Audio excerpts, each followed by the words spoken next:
Hello everyone. In this video, I am explaining interfacing of 8086 microprocessor with 8087 maths coprocessor.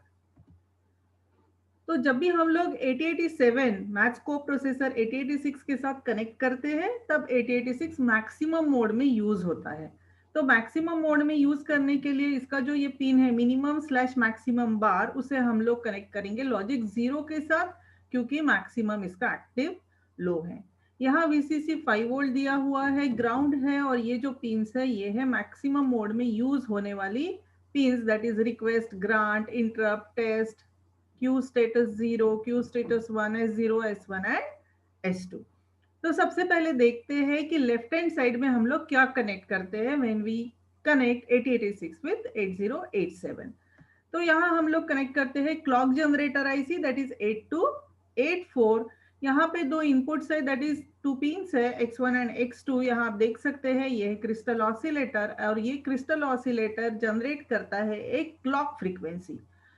ना अगर imagine करते हैं, suppose अश्यूम करते हैं कि इसका क्लॉक फ्रीक्वेंसी 15 मेगाहर्ट्ज है, तो what 8284 does, it divides this frequency by 3। इस इनपुट फ्रीक्वेंसी को वो 3 से डिवाइड करके जो बचा हुआ फ्रीक्वेंसी है, तो 15 डिवाइडेड बाय 3 5 मेगाहर्ट्ज, वो एक्चुअली अप्लाई होगा 8086 के क्लॉक पिन को। इसका मतलब है कि अगर यहाँ पे हमें 10 मेगाहर्ट्ज का फ्रीक्वेंसी अप्लाई करना है 886 को, तो यहाँ पे कितना होना चाहिए, 30 मेगाहर्ट्ज जनरेट होना चाहिए। 8284 क्लॉक जनरेटर आईसी का रेडी 8086 के रेडी के साथ कनेक्ट करते हैं और रीसेट होगा 8086 के रीसेट के साथ। ये हो गई लेफ्ट हैंड साइड वाले कनेक्शंस। अब देखते हैं राइट हैंड साइड में हम लोग क्या कनेक्ट करेंगे। तो ये है 8282 ऑक्टल लैच।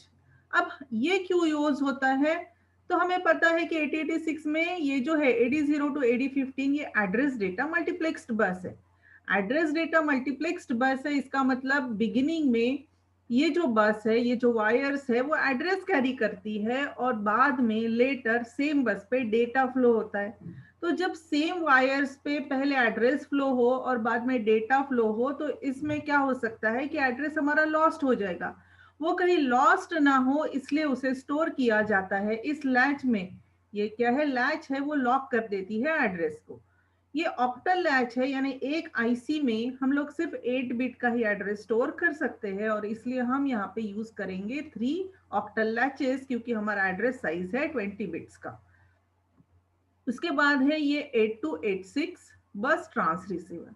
ये बस ट्रांस रिसीवर क्या करता है, ये डेटा बस को कनेक्ट कर सकता है। आप देख सकते हैं यहाँ पे डेटा बस है D0 to D7, और यहाँ आप 8282 लैच के साथ आप देख सकते हैं A0 to A19 address bus.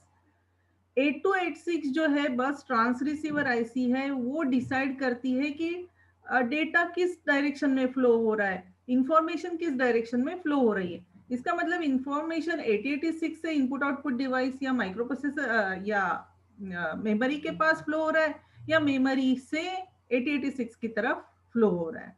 तो ये जो डायरेक्शन डिसाइड करता है वो है 8286 बस ट्रांस रिसीवर। अब नेक्स्ट है यहाँ पे 8288, ये है बस कंट्रोलर आईसी। ये 8086 में जब 8086 operates in maximum mode means multiple processor जब हम सिस्टम में कनेक्ट करते हैं तब उसे बोलते हैं कि 8086 is operating in maximum mode. यहाँ ये मैक्सिमम मोड में यूज हो रहा है, अब कनेक्ट हो रहा है क्योंकि हम लोग उसे एक को प्रोसेसर कनेक्ट कर रहे हैं 8087। तो ये मैक्सिमम मोड में जब भी कनेक्ट होता है तो ये 8288 जो आईसी है ये कंट्रोल सिग्नल जनरेट करता है 8086 के लिए। तो किस तरह से, तो 8086 की जो S0 S1 and S2 pins है वो कनेक्ट होती है 8288 के S0 S1 S2 पिन के साथ। और आप देख सकते हैं कि जैसे 8086 मिनिमम मोड में जब यूज होता है तो ये जो डेटा ट्रांसमिट स्लैश रिसीव बार पिन है या सिग्नल है, और डेटा एनेबल बार जो सिग्नल है वो 8086 माइक्रो प्रोसेसर खुद जनरेट करता है। लेकिन जब 8086 मैक्सिमम मोड में यूज होता है तो सेम सिग्नल जो है 8086 के लिए ये 8288 बस कंट्रोलर आईसी जनरेट करता है। तो इसलिए ये जो है data transmit slash receive bar of 8288 is connected to output enable bar of 8286, और इसका जो डेटा एनेबल बार पिन है वो कनेक्ट किया है 8286 के ट्रांसमिट पिन से। अब इसका काम क्या है, डेटा ट्रांसमिट स्लैश रिसीव बार पिन का काम है कि direction of data flow decide करना। यानी जब 8086 से डेटा इस डायरेक्शन में फ्लो होता है टुवर्ड्स पेरिफेरल डिवाइस, तो उसे बोलते हैं ट्रांसमिट ऑपरेशन या राइट ऑपरेशन। और उस टाइम पे यहाँ पे ये लॉजिक हाई है तो 1 ट्रांसमिट होगा। और जब आउटसाइड डिवाइस से 8086 की तरफ डेटा फ्लो होता है तो उसे बोलते हैं रीड ऑपरेशन और रिसीव ऑपरेशन। और रिसीव है यहाँ पे एक्टिव लो। तो जब रीड ऑपरेशन होता है, रिसीव ऑपरेशन होता है, तब सेम पिन पे फ्लो होगा logic 0। So that's why it is said that this data transmit slash receive bar decides the direction of data flow. अब यहाँ पे ये जो 3 पिन है S0, S1 and S2 of 8086, ये कनेक्ट किया गया है S0, S1 and S2 pin of 8288। अब ये एक टेबल है और इस टेबल के जो स्टेटस है, अब यहाँ पे ये 3 पिन है, 3 पिन पे अगर हमें लॉजिक 0 या लॉजिक 1 ट्रांसमिट करना है तो ये सारे कॉम्बिनेशंस पॉसिबल है। हम लोग 000 से लेके सारे कॉम्बिनेशंस करें तो 8 कॉम्बिनेशंस यहाँ से 8086 इस पिन्स पर ट्रांसमिट कर सकता है। और फॉर ईच ट्रांसमिट कॉम्बिनेशन, ये जो 8288 बस कंट्रोलर आईसी है, ये एक पर्टिकुलर सिग्नल जनरेट करता है। इसका मतलब आप देख सकते हो टेबल में, अगर यहाँ पे 000 फ्लो हो रहा है, आप यहाँ देखिए कॉन्सेंट्रेट हियर, अगर यहाँ पे 000 फ्लो होता है तो ये इंटरप्ट एक्नॉलेजमेंट जो सिग्नल है जनरेट करेगा। अगर यहाँ पे 00 और 1 इस तरह से डेटा फ्लो होता है तो ये input output read signal generate करता है। 010 के लिए इनपुट आउटपुट राइट, और इसी तरह से मेमोरी रीड है, मेमोरी राइट है, और बाकी सारे जो सिग्नल्स है ये इसके लिए जनरेट करता है 8086 के लिए। तो based on this it will generate different signals. अभी इसमें हम लोग सिर्फ 4 ही सिग्नल्स कंसिडर कर रहे हैं क्योंकि अभी हमें इसकी बाकी सिग्नल्स की जरूरत नहीं है। इसका मतलब ये नहीं है कि बाकी सिग्नल्स जनरेट नहीं होते हैं। तो ये है मेमोरी रीड, ये है मेमोरी राइट, ये है इनपुट आउटपुट रीड, और ये है इनपुट आउटपुट राइट सिग्नल। उसके बाद ये जो 8288 है, 8288 का जो ALE पिन है, this is address latch enable pin, ये कनेक्ट किया होता है 8282 के स्ट्रोब पिन से, जो कि इस 8282 पिन को एक्टिवेट करने के लिए यूज होता है। तो अगर इस तरह के सिग्नल्स फ्लो होते हैं, इसका मतलब अगर यहाँ से 0 फ्लो हो रहा है, इसका मतलब कि ये जो 8086 है ये जो है डेटा रीड करना चाह रहा है, रिसीव करना चाह रहा है, क्योंकि यहाँ पे डेटा ट्रांसमिट स्लैश रिसीव बार पे इसमें 0 ट्रांसमिट किया है। जब भी ये इस तरह से ये पल्स ALE पिन से होकर स्ट्रोब पिन पे फ्लो होती है तो ये क्या करेगा, 8282 ऑक्टल लैच जो है, जो भी एड्रेस डेटा मल्टीप्लेक्स बस पे एड्रेस फ्लो हो रहा है उसे तुरंत लैच कर देगा। और जब DEN बार पिन पे 0 ट्रांसमिट होता है तब ये क्या करता है, इसे एक्टिवेट करता है, एनेबल करता है। अभी नेक्स्ट है जो मेन हमारा कनेक्शन देखना है 8087 मैथ्स को प्रोसेसर। अब ये 8087 जो है ये एडिशनल मैथ्स ऑपरेशन अवेलेबल है और इसलिए हम उसे हमेशा 8086 के साथ कनेक्ट करते हैं। ये भी एक प्रोसेसर है और 8086 भी एक प्रोसेसर है। तो इस सिस्टम में क्या हुआ है, अब 2 प्रोसेसर्स हम लोग कनेक्ट कर रहे हैं, इसलिए इसे हमने मैक्सिमम मोड में कनेक्ट करना है। अब ये 8087 मैथ्स को प्रोसेसर की ये जो सारी पिन्स है आप देख सकते हैं, इसकी रेडी क्लॉक और रीसेट है, इसे भी जरूरत है। जैसे 8086 को रेडी क्लॉक और रीसेट की जरूरत है, इसे भी है। और ये भी पिन्स यहीं से मिलेगी, यानी सेम क्लॉक इसी को अप्लाई होगा। ये देखिए आप देख सकते हैं 8284 सेम यहाँ पे लिखा है फ्रॉम 8284। अब देखते हैं ये जैसे यहाँ पे address bus AD0 to AD15 8086 की यहाँ पे कनेक्टेड है AD0 to AD15।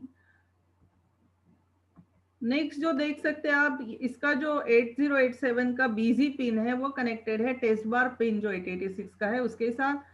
इसके QS0 QS1 यानी Q status 0 and Q status 1 pin of 8086 are connected with the same pins of 8087 maths co-processor. Remember this is also a processor.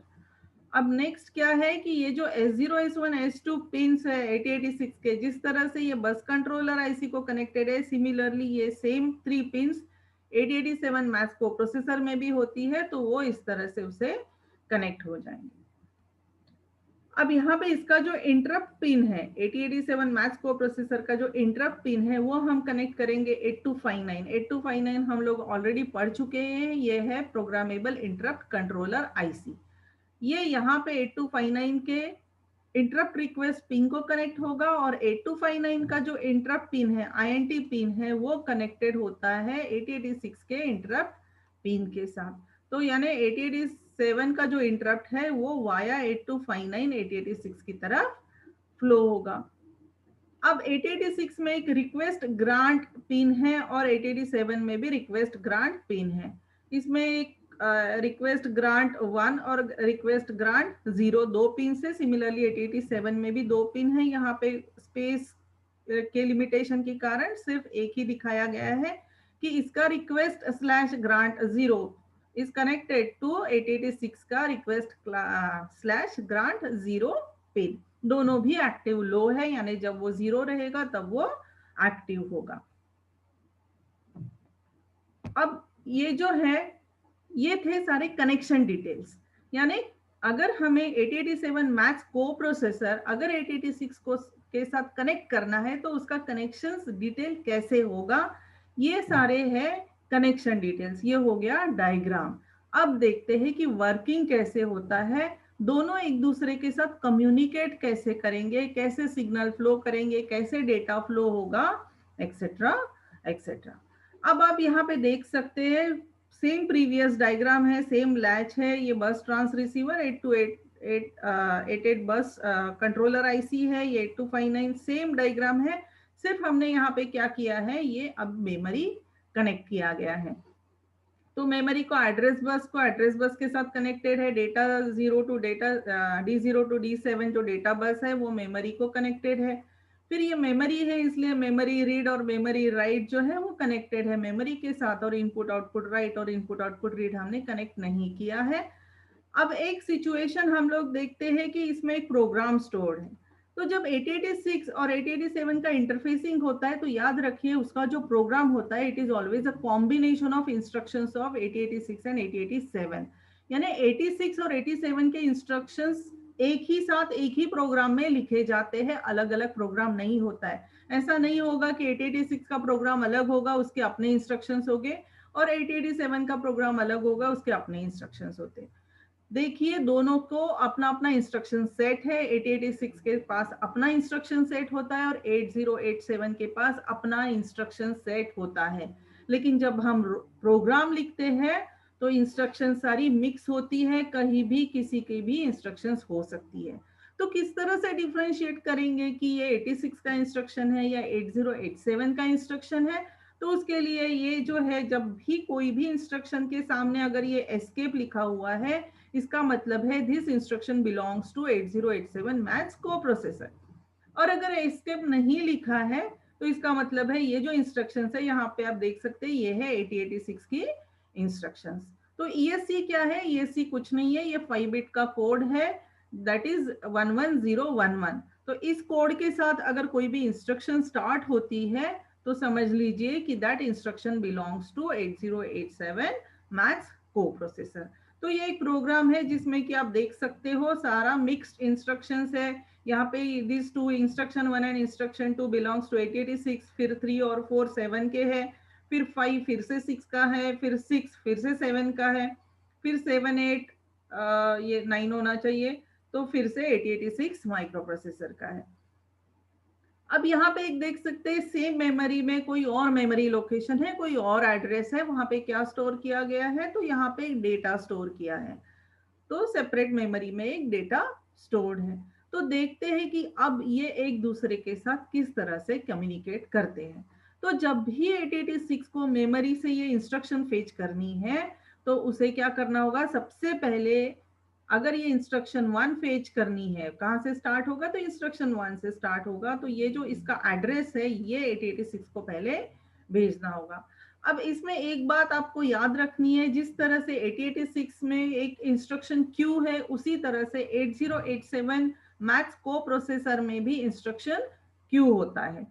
जिस तरह से 8086 instruction fetch करने के बाद यानी लाने के बाद, ब्रिंग करने के बाद जिस तरह से इंस्ट्रक्शन क्यू में स्टोर करता है उसी तरह से 8087 भी क्या करता है, इंस्ट्रक्शन लाने के बाद अपने क्यू में स्टोर करता है। तो क्या करेगा, 8086 भी इंस्ट्रक्शन फेच करेगा, अपने क्यू में रखेगा, 8087 भी इंस्ट्रक्शन फेच करेगा, अपने क्यू में रखेगा। उसके बाद 8086 भी उस इंस्ट्रक्शन को डिकोड करेगा, 8087 भी इंस्ट्रक्शन को डिकोड करेगा। उसके बाद क्या होता है कि अगर 8086 को समझ में आता है कि वो इंस्ट्रक्शन मेरा नहीं है, 8087 का है, तो वो इंस्ट्रक्शन को एग्जीक्यूट नहीं करता है और उसको नो ऑपरेशन की तरह यूज होता है। और अगर 8087 को पता चलता है कि वो इंस्ट्रक्शन मेरा नहीं है, 8086 का है, तो वो उस इंस्ट्रक्शन को नो ऑपरेशन की तरह ट्रीट करता है। अब इसका मतलब है कि 8086 और 8087 क्या करते हैं कि जिस तरह से इनकी मिक्स इंस्ट्रक्शंस लिखे हैं प्रोग्राम में, हर एक इंस्ट्रक्शन दोनों भी फेच करेंगे, हर एक इंस्ट्रक्शन दोनों के क्यू में जाएगा, हर एक इंस्ट्रक्शन दोनों भी डिकोड करेंगे, लेकिन एग्जीक्यूशन सिर्फ अपना अपना इंस्ट्रक्शन करेंगे। यानी 8086 सिर्फ खुद का अपना इंस्ट्रक्शन एग्जीक्यूट करेगा और 8087 अपना खुद का इंस्ट्रक्शन एग्जीक्यूट करेगा। किस तरह से पता चलेगा? क्योंकि उसके पास ये एस्केप कोड है, उससे डिफरेंशिएट होगा कि इंस्ट्रक्शन किसका है। तो जब भी हम लोगों को प्रोग्राम ये एक मेमोरी में स्टोर किया होता है, तो सबसे पहला काम 8086 को करना होता है कि वो एड्रेस भेजता है और ये डेटा ट्रांसमिट स्लैश रिसीव बार पे 0 ट्रांसमिट करेगा, क्योंकि अभी इंस्ट्रक्शन फेच करना है, रिसीव करना है, तो ये रिसीव ऑपरेशन है। तो इसलिए ये क्या करेगा, अभी इस तरह से ये सिग्नल्स ट्रांसमिट करेगा। क्या हो रहा है, तो ALE पिन है। What is this? This is ALE pin, address latch enable pin. इस पिन से एक पल्स गया है स्ट्रोब इनपुट की तरफ 8282 के। सिमिलरली इसने ये 0 ट्रांसमिट किया है डेटा ट्रांसमिट स्लैश रिसीव बार पे, क्योंकि इसको ये रीड करना है, रिसीव करना है डेटा। ये करने के बाद नेक्स्ट क्या होगा कि जैसे ही ये स्ट्रोब इनपुट ये पल्स रिसीव करेगा, तो जो भी इस एड्रेस बस पे एड्रेस फ्लो हो रहा था, ये इसने क्या किया, अपने अंदर अभी स्टोर कर लिया और अभी सेम बस क्या कर सकता है, तो डेटा कैरी कर सकता है। अब नेक्स्ट क्या होता है कि ये S0 S1 S2 में 101 डेटा ट्रांसमिट हुआ है, तो ये मेमोरी और ये डेटा एनेबल बार पे भी 0 ट्रांसमिट हुआ है। 0 ट्रांसमिट हुआ तो ये 8286 क्या हुआ है, एनेबल हो जाएगा, स्विच ऑन हो जाएगा। ये स्विच ऑन होने के बाद ये डेटा अभी ट्रांसमिट और रिसीव करने के लिए रेडी हो गया है। एट द सेम टाइम इस पिन पे 101 ट्रांसमिट हुआ है, जो कि मेमोरी रीड है। तो ये यहाँ पे मेमोरी रीड पिन पे 8288 के ये 0 ट्रांसमिट करेगा। तो क्या है सीक्वेंस, फिर से एक बार हम लोग देखते हैं कि सीक्वेंस कैसे होता है। तो सबसे पहले ये एड्रेस फ्लो होगा, एड्रेस के साथ ही ये पल्स फ्लो हो रही है, उसी के साथ डेटा ट्रांसमिट स्लैश रिसीव बार पे 0 ट्रांसमिट हुआ। जैसे ही इसने ये पल्स रिसीव की, इसने ये एड्रेस अपने अंदर स्टोर कर लिया। उसके बाद यहाँ पे ये 101 ट्रांसमिट हुआ है। अब देखिए 101 ट्रांसमिट हुआ है। अब डेटा एनेबल बार पे ये 0 ट्रांसमिट हुआ है, तो ये 8286 क्या हुआ, एक्टिवेट हो गया और now ready for data transmit and receive. उसके बाद इसने क्या किया है, मेमोरी रीड बार पे ये 0 ट्रांसमिट किया है। ये सिग्नल क्यों एक्टिवेट हुआ है, particularly because of this combination 101 जो है मेमोरी रीड का सिग्नल है। अब ये क्या करेगा, ये इंस्ट्रक्शन 1, ये एड्रेस, सपोज ये जो एड्रेस इसने भेजा था ये इस मेमोरी लोकेशन का एड्रेस था जिसमें इंस्ट्रक्शन 1 स्टोर किया हुआ है। तो नेक्स्ट क्या होगा कि ये इंस्ट्रक्शन जो है, इंस्ट्रक्शन 1 8086 के भी क्यू में जाएगी और 8087 के भी क्यू में जाएगी। अब दोनों के क्यू में ये इंस्ट्रक्शन स्टोर की गई है। आप देख सकते हो यहाँ पे भी इंस्ट्रक्शन 1 है और यहाँ पे भी इंस्ट्रक्शन 1 है। अब दोनों इस इंस्ट्रक्शन को डिकोड करेंगे। डिकोड करने के बाद ये समझ में आएगा कि इसके पहले कोई भी एस्केप का कोड नहीं है, तो इसका मतलब ये इंस्ट्रक्शन 1 है। Instruction 1 belongs to 8086। जैसे ही ये समझ में आता है तो 8087 इसको नो ऑपरेशन की तरह ट्रीट करेगा और कुछ नहीं करेगा, और 8086 इस इंस्ट्रक्शन को एग्जीक्यूट करना स्टार्ट करेगा। ये एग्जीक्यूट करने के बाद फिर से सेम प्रोसेस होगा, फिर से यहाँ से एड्रेस फ्लो होगा, फिर से यहाँ से ये ALE का पिन पे फिर ये सिग्नल्स फ्लो हो गए और फिर नेक्स्ट इंस्ट्रक्शन फेच होगा, इंस्ट्रक्शन 2। फिर ये इंस्ट्रक्शन 2 जो है वो भी दोनों के क्यू में जा रहा है। फिर 8086 और 8087 इस दोनों को डिकोड करेंगे। डिकोड करने के बाद फिर से इनको पता चलेगा कि दिस इंस्ट्रक्शन बिलोंग्स टू 8086, तो 8087 फिर से उसे नो ऑपरेशन की तरह ट्रीट करता है और 8086 उसे एग्जीक्यूट करता है। अब बारी है फिर से नेक्स्ट इंस्ट्रक्शन फेच करने की, यानी इंस्ट्रक्शन 3। अब इंस्ट्रक्शन 3 जो है वो 887 का इंस्ट्रक्शन है, क्योंकि ये यहाँ से एस्केप कोड से स्टार्ट हो रहा है। तो फिर से एड्रेस जाएगा, ये जहाँ पे भी स्टोर है फिर से एड्रेस फ्लो होगा, एएलई पे सिग्नल जाएगा, डेटा ट्रांसमिट पे जाएगा, डीईएन पे जाएगा। सारा सिग्नल्स फ्लो होने के बाद ये इंस्ट्रक्शन 3 फिर से रिसीव होगी। फिर इंस्ट्रक्शन 3 भी अभी क्यू में स्टोर हो गई है। क्यू में स्टोर होने के बाद दोनों ने इसे डिकोड किया। डिकोड करने के बाद पता चला दिस इंस्ट्रक्शन बिलोंग्स टू 887। अब इस इंस्ट्रक्शन को 8086 क्या करता है, नो ऑपरेशन की तरह ट्रीट करता है और वो वेट करेगा।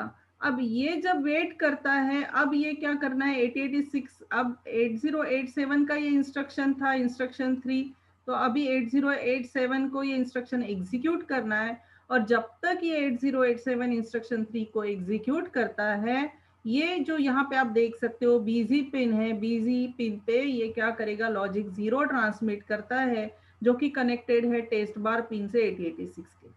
ये इंडिकेट करता है कि 8087 अभी इंस्ट्रक्शन 3 एग्जीक्यूट करने में बिजी है, तो अभी बीच में 8086 को कहीं भी इंटरफियर नहीं करना है। कोई भी एड्रेस डेटा बस पे डेटा या एड्रेस फ्लो नहीं होना चाहिए एज लॉन्ग एज 8087 मैथ्स को processor is busy in execution of instruction 3। क्योंकि ये 8087 इंस्ट्रक्शन 3 को एग्जीक्यूट कर रहा है, तब तक 8087 बिजी है। जब तक ये 8087 बिजी है, 8086 को वेट करना है, तो 8086 क्या करता है, वेट स्टेट में चला जाता है। अब सपोज एक सिचुएशन इमेजिन करते हैं कि ये इंस्ट्रक्शन एग्जीक्यूट करते टाइम 8087 को कुछ डेटा की जरूरत है, यानी उसे ये जो डेटा सेव्ड है सेम मेमोरी में FF, सपोज ये डेटा की जरूरत है। अभी यहाँ पे सिर्फ एग्जाम्पल के लिए एक ही डेटा लेते हैं, जरूरी नहीं है कि एक ही बाइट हो, मल्टीपल बाइट्स की भी जरूरत हो सकती है। तो अगर 8087 को इस इंस्ट्रक्शन 3 में इस डेटा की जरूरत है, तो अब 8087 को ये डेटा फेच करना है, लाना है, रीड करना है। लेकिन अब ये अगर लाना है तो 8087 के पास अपनी बसेस नहीं है, वो को प्रोसेसर है लेकिन उसके पास अपनी एड्रेस बस और अपनी डेटा बस नहीं है। आप देख सकते हो उसको कनेक्ट जो की गई है, आप यहाँ पे देखिए, कॉन्सेंट्रेट कीजिए, देखिए कि AD0 to AD15, A16 to A19 ये 8086 की बसेस के साथ कनेक्ट किया है। लेकिन इसको अगर ये डेटा फेच करना है, इसको बसेस की जरूरत है, तो 8087 क्या करने वाला है, तो रिक्वेस्ट भेजेगा 8086 को on request slash grant bar pin by sending logic 0। इस पिन पे यहाँ पे कॉन्सेंट्रेट करो, या इस पिन पे ये लॉजिक 0 सेंड करेगा 8086 की तरफ to request for address and data. बस बोलेगा कि मुझे अभी डेटा फेच करना है, मुझे प्लीज आपका जो एड्रेस और डेटा बस है मुझे बोरो करना है, मुझे दे दीजिए। जैसे ही 8086 ये 0 यहाँ पे रिसीव करता है, उसको समझ में आता है कि now 8087 needs the control of buses. तो वो क्या करता है कि उसका जो कंट्रोल होता है एड्रेस डेटा बस पे, ये एड्रेस डेटा बस जो है वो अभी 8086 के पास है, 8086 मास्टर है इस बस का। तो ये क्या करेगा, अपना कंट्रोल छोड़ देगा और ये हैंड ओवर कर देगा address and data bus to 8087 maths coprocessor. लेकिन अभी 8087 मैथ्स को प्रोसेसर को कैसे पता चलेगा कि 8086 ने उसे बसेस का कंट्रोल दे दिया है? तो उसके लिए 8086 क्या करता है कि ग्रांट, रिक्वेस्ट जो भेजा था वो मैंने ग्रांट कर लिया है, एक्सेप्ट किया है, ये इसका सिग्नल, यानी ये भी एक्टिव लो है, ये इंडिकेट, इसका एक्नॉलेजमेंट भेजता है on request grant pin, same pin पे बाय सेंडिंग लॉजिक 0। इस तरह से ये 0 जाता है टू इंडिकेट दैट कि मैंने अपना एड्रेस और डेटा बस अभी आपके लिए अवेलेबल कर दिया है और आप अभी इसको यूज कर सकते हो। So it indicates that now address and data bus is available for use and you can take the control of these buses. जैसे ही 8087 ये acknowledgement रिसीव करता है, अब इसे समझ में आ गया है कि now buses are available for use, तो 8087 क्या करेगा कि ये जो डेटा है ये फेच कर लेगा, यूज कर लेगा और ये बसेस से रिसीव कर देगा। अब सपोज ये अब इमेजिन करो कि यहाँ पे इसे एक ही बाइट चाहिए थी, एक बाइट आ गई, अब हो गया, इसका काम हो गया। अब इसको बसेस की जरूरत नहीं है और इसका इंस्ट्रक्शन का एग्जीक्यूशन भी अभी खत्म हो गया है। तो अभी बिजी नहीं है 8087, उसका हो गया है काम। तो ये बसेस का कंट्रोल अभी उसको 8086 को वापस करना है। तो वो सेम बस पे जिस पे रिक्वेस्ट किया था बाय सेंडिंग लॉजिक 0, क्योंकि एक्टिव लो था तो 0 भेज के उसने रिक्वेस्ट किया था बसेस के लिए, अब 1 सेंड करेगा सेम बस पे, जो कि इंडिकेट करता है कि मेरा अभी काम हो गया है, अब मुझे एड्रेस और डेटा बस की जरूरत नहीं है, and now you can take the control of buses back. तो जैसे ही 8086 इस पिन पे लॉजिक 1 रिसीव करता है, उसे समझ में आता है कि अभी 8087 को एड्रेस डेटा बस की जरूरत नहीं है और फिर से वो उसका कंट्रोल वो अपने पास ले लेता है। उसके बाद क्या होगा कि अभी 8087 का इंस्ट्रक्शन 3 का एग्जीक्यूशन खत्म हो गया है, डेटा भी ले लिया है, तो अब जो बिजी था वो बिजी नहीं है। तो जैसे बिजी बताने के लिए इसने लॉजिक 0 सेंड किया था, तो अभी नॉन बिजी, अभी यानी मेरा काम हो गया है, तो ये इंडिकेट करने के लिए ये सेंड करता है लॉजिक 1 ऑन टेस्ट पर पिन। जैसे ही 8086 ये 1 रिसीव करता है, अब 8086 वेट स्टेट में जो था वो बाहर आ जाएगा और अब वो फिर से नेक्स्ट इंस्ट्रक्शन फेच करने की तैयारी करेगा, यानी it will transfer the address and all signals for fetching this instruction, that is escape instruction 4। ये करने के बाद फिर इंस्ट्रक्शन फेच फिर से दोनों में जाएगा, फिर सेम प्रोसेस रिपीट होगा, दोनों के क्यू में जाएगा, डिकोड होगा, फिर नो ऑपरेट करेगा 886, फिर इसको अगर डेटा की जरूरत है तो सारे सिग्नल्स ट्रांसमिट और रिसीव होंगे। तो बड़ी ही खूबसूरती से बहुत ही सिस्टमैटिक वे से ये जो कम्युनिकेशन होता है 8086 का और 8087 का, बहुत ही सिस्टमैटिक वाली होता है, कोई कंफ्यूजन नहीं है, कोई एक साथ कोई सिग्नल्स फ्लो नहीं हो रहे हैं, बहुत ही सिस्टमैटिकली अगर एक काम कर रहा है तो दूसरे को राह देखनी है, दूसरा वेट करता है। अगर 8086 एग्जीक्यूट कर रहा है अपना इंस्ट्रक्शन तो 8087 उसकी वेट करेगा, राह देखेगा, और अगर 8087 एग्जीक्यूट कर रहे हैं अपना इंस्ट्रक्शन तो 8086 उसका वेट करेगा। तो बहुत ही सिस्टमैटिकली ये कम्युनिकेशन और इंटरफेसिंग होता है। तो I tried my best to make it as easy as possible by adding so many animations. I hope you understood the concept, but still if you have any doubt you can always ask. Thank you very much. Thanks for watching.